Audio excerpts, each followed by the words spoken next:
How I love spending my posh evenings eating posh food in my posh house with my posh family. Yeah. Haha Gerald, look at how rich we are. I know you want to drink this expensive port which I bought purely to impress you. What is port? I love drinking so damn much. Squiffy. Shut the frick up and give the toast. Our daughter is literally getting married. Oh right, lol. Well, Gerald, my future son-in-law, I am so happy you are marrying my daughter, and by that I mean I'm so glad I'm merging with a richer family so that I can expand my exploitative business and become even richer myself. Yeah. What alcohol? To Gerald and Sheila.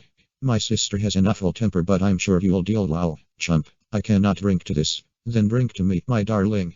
Oh my, this symbol of material wealth will mean more to me than our relationship ever will. Having consulted my future vision, I can say with confidence that you are marrying at a good time. The economy is on the rise. We're in for a time of steadily increasing prosperity, I say. What about the inevitable years of 1914 to 1918 in which the greatest war in recorded history takes place? Shut up, son. Stop breaking the fourth wall. You're spoiling my use of dramatic irony. Indeed, nobody wants war. Technology is on the rise. Every country in the world is experiencing rapid progress. Except the Russians. Arthur, what the hell? Hahu, I love my family. Now ladies, leave so us men can talk about important business stuff far beyond your female brain's comprehension. I acknowledge my family's social inferiority, but just so you know, I will be finding my way onto the next honors list. This should negate any concerns you might have about marrying below yourself socially. Cool, your family seems nice enough. Haha, quite, as long as we don't get into a scandal or anything plot convenient like that. Totally foreshadowing, by the way. Lol. I am so drunk off and sexist comment lol. Have I mentioned how much I love capitalism?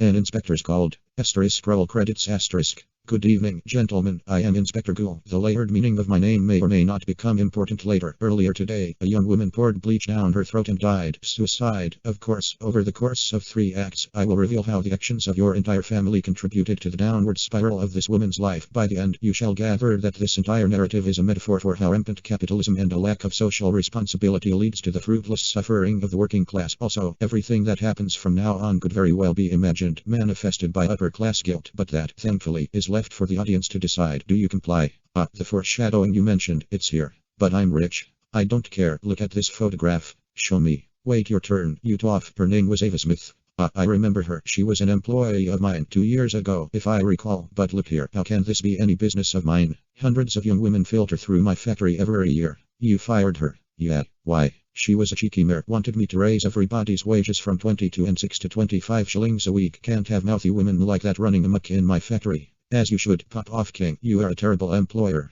So you bumped her off just like that. Not at first. I offered her a higher up position that would earn her 25 a week, only for her, of course. Oh, what a generous saint you are. Face it, Mr. Berling, you fired this girl, and her unemployment led to a chain of events that caused her to commit an alive poppycock. For what it's worth, Mr. Berling, I think you did everything you could. Translation. My only role at this point in the story is to suck up to everything you say. Hi guys, what's going on? Perfect timing. You're my next victim. What? Stay out of this, Sheila. This is big boy business. Miss Berling, a young woman has died in the infirmary tonight. Oh damn, an accident. Nope, of herself. Was she young? Yes. Was she pretty? Yes. I will literally pay you to leave us alone. You're missing the entire point of this play. Yeah, the audience is meant to hate me. After being discharged from your father's business, she went to work at Millward's. No way, that's my regular hangout. She got fired again within 6 weeks. Go figure, the girl's a troublemaker. A customer complained about her. Hold the damn phone. Look at this photograph. Now this is just a hunch, but something tells me she was the customer that left the complaint. What an intuitive young man. You flapdoodle, ruining my quiet little family celebration. What a mess you've made. A bit like how you ruined this young woman's life. Sick burn, Inspector. Shut up, you've a lot left to answer for. Okay, dude, can I see the photograph yet? If you have anything to tell me, you'll have an opportunity to do so soon. Foreshadowing. Shut up. Okay, you knew it was me. Of course I did. I found a dress that I really liked. The assistant put the dress up against her, then against me. It looked nice on her, but I didn't suit it at all. Then I caught that wank smirking mockingly and complained to the manager. So you were jealous? You could say so. Interesting. I'd say this little episode is an indictment on societal expectations of women. Had you no worries about looking attractive all the time, the jealousy never would have arisen, and the girl would never have been fired. And the aftermath. It was the last steady job she had. Oh dear, how horrible. I am overcome with guilt, and yet I wish you had told me. Why must I have so much privilege and so little self-control? What a world, what a world. Boo-hoo, Miss Berling, this little pity party of yours is amusing, but it's high time for your boyfriend to fess up to his crimes. What? Daisy Renton. What? She changed her name to Daisy Renton. What? Yeah. I need a drink. Eric, take the inspector to the drawing room. Lol, good luck with this one, Gerald. Start talking, you ape. What? Don't act gormless now, you knew this girl very well. Tell me everything before I slap you silly. Alright, I knew her, but that's that. Don't you dare say anything to the inspector. Naive. This man is like an omnipotent being, he knows everything. Well, this woman is in hysterics, please leave her out of any further questioning. The nerve. You think women ought to be protected from disturbing topics of conversation. A trend is emerging. Stop speaking in riddles. I'm staying to watch this unfold whether you like it or not. Sigh. I am oblivious to the palpable tension in this room. Hello, Inspector. Hi. Why, Sheila, you look dreadful. Get to bed. Not you as well. Hey man, I know why you're here. Did you know we're like really rich? No, I had no clue. Don't entertain him. He'll atomize you within seconds. Where is Mr. Burling and Eric? They'll be back soon. I'm afraid my son is under the influence. Mother, he's an alcoholic. This is not news. Pack it up, Sheila. Why won't my son go to bed? I need to roast him. Just tell us what else you need to know. Gerald, where and when did you first meet this girl? March last year, in the Stalls Bar at Palace Variety Theatre. I saw a helpless young girl and my savior complex kicked in. Figures. A friend of mine had left for Canada for 6 months. He told me to keep an eye on a set of rooms he had in Morgan Terrace. Naturally, I lent the rooms and some money to her. Also, you could guiltlessly make love to her, I presume. How many more details of this disgusting affair must my ears endure? It didn't last. After the 6 months was up, we broke it off. You sure did. Her diary says it all. She left Brumley and went to a seaside town to ruminate. You might have thought you helped her. In reality, you just gave her a taste of everything she could have had and ripped it away from her in an instant. You represent the fake generosity that so many wealthy people hail about, usually to benefit themselves in the end. For shame. I won't be needing this. Yeah, I'm off. Hey, you never showed Gerald the picture of H. 3 down, 2 to go. Step up to the podium. Mrs. Burling, look at this photograph.